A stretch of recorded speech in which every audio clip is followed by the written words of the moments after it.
Hello and welcome to another episode of Scott Reads Comics. Today, I would like to cover Tales of G.I. Joe, A Real American Hero, number 6, published in 1988 by Marvel Comics. This is a reprint of G.I. Joe, A Real American Hero, number 6, which was published in 1982 by Marvel Comics.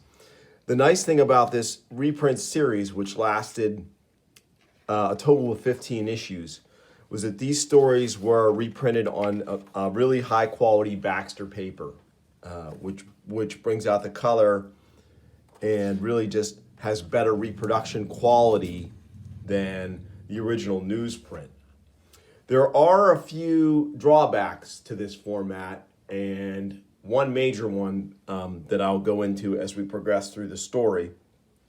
But we have an amazing cover here by interior artist Hama Trimpe with Cobra Commander's head, and in his mirrored visor we have the two main sets of protagonists in this story, the G.I. Joe team and the October Guard, their Russian counterparts. And this indeed is the first appearance of the October Guard, so it's important in that way too. We have a great hawk corner piece here, a field leader of G.I. Joe. So let's dive in. To fail is to conquer. To succeed is to die. Ancient Afghan proverb. And that comes from Larry Hama, our scripter, Hama Trimpe, also credited with a plot assist and penciler, Jack Abel, inker, Jim Novak, letterer, Christy Shield, colorist, Tom DeFalco, editor, Jim Shooter, editor-in-chief. And so our splash page, again, shows a lot of military hardware on planes. In this instance, Hama Trimpe was such a great choice for the early issues of this series, and later he was almost the sole artist on G.I. Joe Special Missions, with a few exceptions. And his ability to draw tech, to draw machinery, and to draw action and people in action was second to none. He really had a mastery of the Marvel style.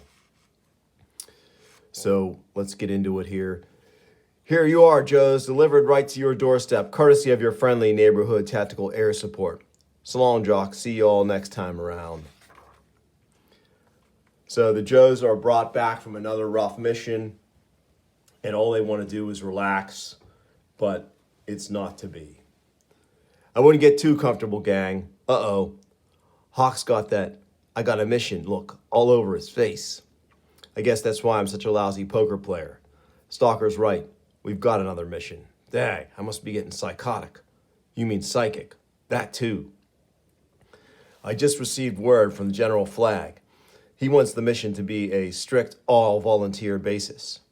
Hasn't the general heard? This is an all-volunteer army. Hey, can I take my tank this time? Are there any beaches where we're going? We could use some fun in the sun. Stow the questions for now. I'll explain the whole game plan in 5 minutes. So this adventure is going to take place in Afghanistan. A secret Russian high-tech plane has crashed there, and it's fallen into the hands of the Afghan rebels, who at this time in the 1980s are opposing the Soviet Union in Afghanistan.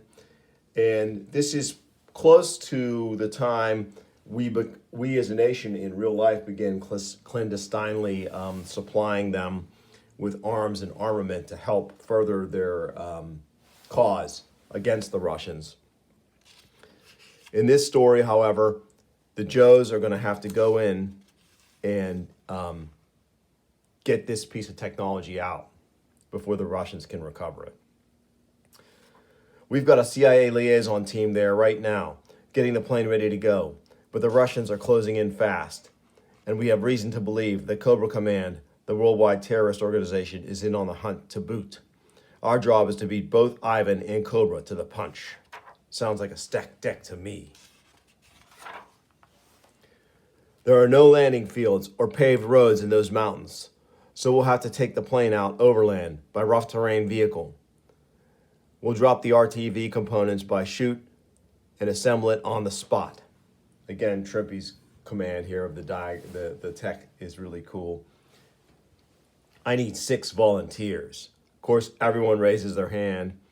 I figured as much. So the team's going to be Stalker, Scarlet, Clutch, Stealer, Grand Slam, and Breaker. And there is a slight continuity error in this story, I think. And we'll revisit this list in a little while. 1 hour later, hey Scarlet, I hear you're going to be riding shotgun on the RTV. What of it, Clutch? Well, if you get tired of staring at Steeler's ugly mug, maybe you can ride point with me, and we could run out of gas somewhere. Frankly, Clutch, I'd sooner have a date with Clint Eastwood's baboon. I think she means orangutan here, but again, the editor didn't catch that. From the Any Which Way You Can, Any Which Way But Loose Clint Eastwood movies where he drove around the country with an orangutan companion. Great 80s reference there. It's your loss, babe. Don't call me babe, you grease monkey. Cool it, both of you. So, this is an interesting development here. Meanwhile, in the communications bunker of the G.I. Joe Command Center, Cobra Central, this is Songbird, do you read me? This is Cobra Central, what is the code word? So, G.I. Joe has a mole, a traitor, and they're telling Cobra exactly where they're going to be and what's going to happen for this recovery mission. And it turns out it's really Hawk. Is that possible? This is Songbird signing off. So that's not going to get resolved this issue, but we'll revisit it in another issue. Hours later, high above the towering Hindu Kush Mountains in northern Afghanistan. Red light, on your feet, hook up, check equipment, green light, go. So they, in this great sequence of panels here, we see our team parachuting from the transport plane along with all their gear. Looks like we missed the drop zone by a country mile, not a soul in sight. Please to give password. Rebels. I thought they were rocks. The password? Quick snatch. The counter password? Giant killer.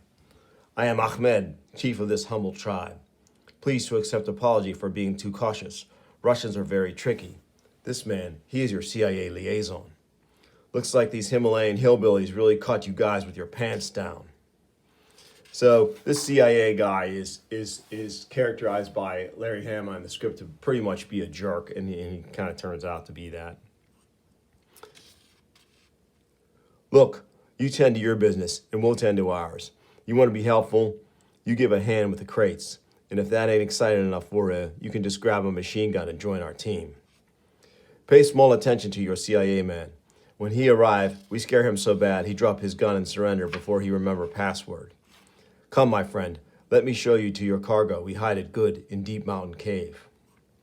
Here, we pack Russian plane in crate. Your CIA men bring us.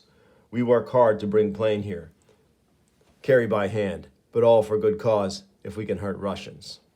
So, Ahmed and Stalker, one of my favorite Joes, Lonzo Wilkerson is his real name, according to his card that was on the back of his action figure. They develop a rapport here, kind of a friendship between soldiers, and talk about maybe supplying the Afghans with more weaponry, although Stalker doesn't really have the authority to do that, but it's more wishful thinking, I think, than anything. Later, this is our rough terrain vehicle, the RTV. Each component is light enough to be dropped by chute and can be easily lifted by 6 people. So they painstakingly assemble this in less than an hour. And again, really nice storytelling here from Hama and Trimpe, showing us this meticulous and painstaking process of assembling this amazing vehicle. Now, to the best of my knowledge, the RTV was never actually a G.I. Joe toy, but it would have been a great one had Hasbro chosen to make it, because it's really cool looking. Looks like almost some kind of sci-fi moon buggy. A lot of the G.I. Joe tech sort of straddled the line between what was going on in the real world and aspirational sci-fi stuff. Scarlet's directing the loading of the Russian crate. They get it on shortly. My friends, it is time for you to depart. Farewell. May Allah blind the Russians to your passing. Thank you, Ahmed. I can't promise anything, but I'll do my best to see that you get your anti-tank guns and your ground-to-air missiles. I'm sure you will, my friends. Stalker's just a two-bit line infantryman. He can't promise you anything, the CIA guy says to Ahmed. He is a fighting man, so I knew you wouldn't understand. So this is really great here. In just 4 panels, Larry Hama, who's a military veteran, served in Vietnam, sort of crystallizes the feeling of the actual on-the-ground soldier toward the bureaucracy that directs their actions and initiatives. Very succinctly done, very impactful and cool.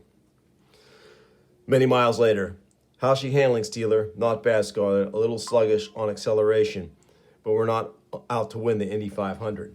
It's about time for a communications check. Right you are. So Steeler asks the others to sign off. Breaker signs off. Flash signs off. Scarlett, of course, signs off. And then Stalker and Clutch sign off. Well, what happened to Grand Slam? Remember, he was a member of the 6-person team, but I don't know, maybe he got indigestion or something. Because here we see Grand Slam, but here we see Flash having taken his place. So something happened off panel, I'm gonna assume. I'm gonna say that Grand Slam got indigestion and Flash had to take his place. So maybe I'll get a no prize. But they are being watched. October 1, this is October 2. They are headed our way. We shall proceed to our pre-designated position. So the Joes come across a crevasse that was not indicated on their map. And again, excellent storytelling here from Trimpe. Great command of action, terrain, and as I said before, equipment, vehicles, hardware. They come under fire while trying to cross this obstacle. Hey, I was just kidding, Scarlett. That's not Scarlett. That's a Russian AK-47 assault rifle. Excuse my dust. What's going on down there? Flash, can you get a fix on the hostile fire? Got it, Steeler. I'm picking up muzzle flashes on the aft scanner and laying down fire suppression with my turrets. So then the Vamp, which was a toy, gets into the action along with Stalker and Clutch. And they use the crane arm of the RTV to move the Vamp over the crevasse along with the RTV itself. Very cool problem. The Joes were always about problem solving. Yeah. Colonel Breckhoff, they are escaping across the crevasse. I'm not blind, Shog. Bring up our vehicle. We're moving out. So here we get our first, before they were in silhouette, now we can see 2 actual members of the October Guard. And now we have this incredible sequence here where we get to see them all in their vehicle. Uh-oh, here come the Russians. Amerikansky, fools, the October Guard will teach you the error of your capitalist ways. You tell them, Horror Show. Hang on, Stormovic, we're going to land hard. No, Dana, our balloon tires will absorb the shock. You ain't teaching me doodly squat, sucker. I'm a slow learner. I got their front tire, Steeler. Good shot, Scarlett. Those Russians are in for a big surprise. So as I was reading this, I thought to myself, man, I don't remember this as being like one awesome double-page spread. So, because I've recently been acquiring G.I. Joe comics, I have the original. And here's where this format fails, because the way they position the advertisements in the reprint with the with the wonderful Baxter paper, they actually screwed up an incredible double-page spread. Look at that. That's absolutely gorgeous. And again, this is a testament to Trimpe's ability to set a scene, to draw disparate things like organic characters and inorganic machinery and armament, and just depict action in a dynamic way. And wow, that's amazing. And it would have looked incredible on this Baxter paper had they just structured been mindful of how the story was being told in the reprint and changed the positioning of some ads. But maybe that was beyond their control. I'm not sure. I don't know. Let's see who our So Tom DeFalco is listed as the editor here.